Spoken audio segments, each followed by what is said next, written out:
Hello, I'm April Brown with Zelken Financial Services LLC, and I'm back. The tip, today's illuminated point. So, in my last video, I talked about September is Life Insurance Awareness Month. And so, I wanted to talk about something that happened. And so the conversation is going to be based around GoFundMe versus life insurance. I recently saw a text message for a GoFundMe page, and it got me to thinking about how unfortunate it is for a family who is looking for others to assist them with unforeseen costs the family who is not ready for are about to incur. And so I want to talk about this whole GoFundMe and, that versus life insurance. So let me define what GoFundMe is. GoFundMe pages allow others to donate to pay for a final expense or to help the family out for whatever it is. These are crowdfunding activities that may be successful, but come with some serious drawbacks.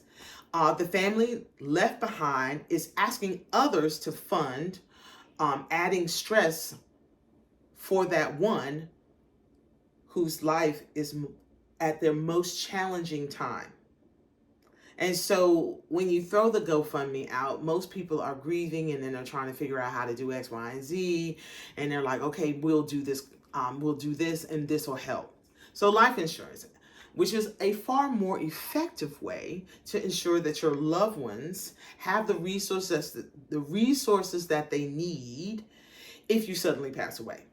So a life insurance death benefit allows the people you care about to have access to money without adding a burden of asking friends, colleagues, family members for money to survive or to pay for final expenses. So if, one of my earlier videos, I've actually talked about this. I talked about the 5 lives. And the 5 lives, they are long life, short life, which is what we're talking about here with the GoFundMe, rough life, sick life, and the next life. The question you need to ask is, do you need life insurance? And if you watch my first video that I put out I call it LAM, Life Insurance Awareness Month, LIAM, then you should know the answer is resounding yes, yes, yes. If you're married, if you have children, if you have a special needs child, if you have people in your life that you love and you want to take care of, if you have church or a charity or whatever it is, a life insurance is a must, because what it can do is it can leave those folks that you care so much about, or the organization or the charity, whatever, you can leave them a set amount of money that they can do some stuff with. So the GoFundMe campaign allows for others to contribute to the need of the spouse or the family, but not everyone can afford to donate. So if you have life insurance, your loved ones can now focus on dealing with the grief and the loss rather than concerning how they're going to pay for how to bury you or how they're going to pay for X, Y, and Z down the road. So instead of you thinking about covering the cost of medical bills incurred before death, or the final funeral expense, or how to replace the income the individual provided who is no longer here can't provide, they don't have to think about those things. Because if you have life insurance, those things can get covered. So I'm going to say the reason to buy life insurance are a couple of things. First, life insurance is not for you, but for the people you love. So I'm going to say that again. Life insurance is not for you. It is for the people you love. If you do not have a policy, you could leave your loved ones in serious financial problems. That's just a fact. And so the time to grieve, and there's a time to grieve in peace. And if you're so concerned about how you're going to pay for X, Y, and Z, you're not even getting the time to grieve. So your family will suffer the loss. And on top of that, the last thing they need to worry about is how they're going to pay for basic survival.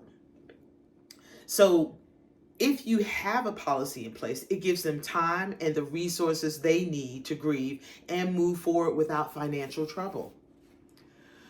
So don't you want the memories the memories that you leave behind are what they think of, not necessarily trying to figure out how to pay for X, Y, and Z.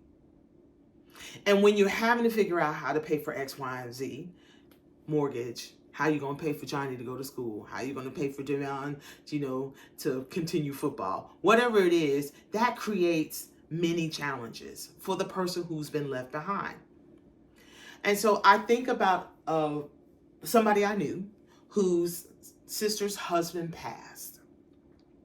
He did leave some insurance. However, it really wasn't enough to cover what they needed. And so when you're thinking about these things, you got to think about when you do pass and you're trying to set this up, you want to remember this. How much insurance should I get? Well, the average, they say, is between 10 times to 12 times the amount of money that you make annually in your salary. So if you make $50,000, you should get $500,000. If you make $100,000, you should get $1 million. I mean, it's 10 times. So I know that may seem like a lot, but there are a variety of ways to do it. You can do part of it term, some of it permanent. There are different ways to make this work, but you should have something in place. And so the last thing I want to say is this: choosing the right life insurance. That's really important. And this is based on the needs that you, the client, need. It's based on your needs, not the needs of the agent, based on your needs. And so everyone has different needs and desires. So you should sit down with your agent and figure out what the real plan is for you moving forward, so you can make sure you set your family up in a way that they're covered upon your death. And if you don't have an agent, feel free to reach out to Zelken Financial Services LLC. We're here to help. So I'm April Brown, again, with Zelken Financial Services LLC. I hope you got something out of this. Thank you, and to the next time.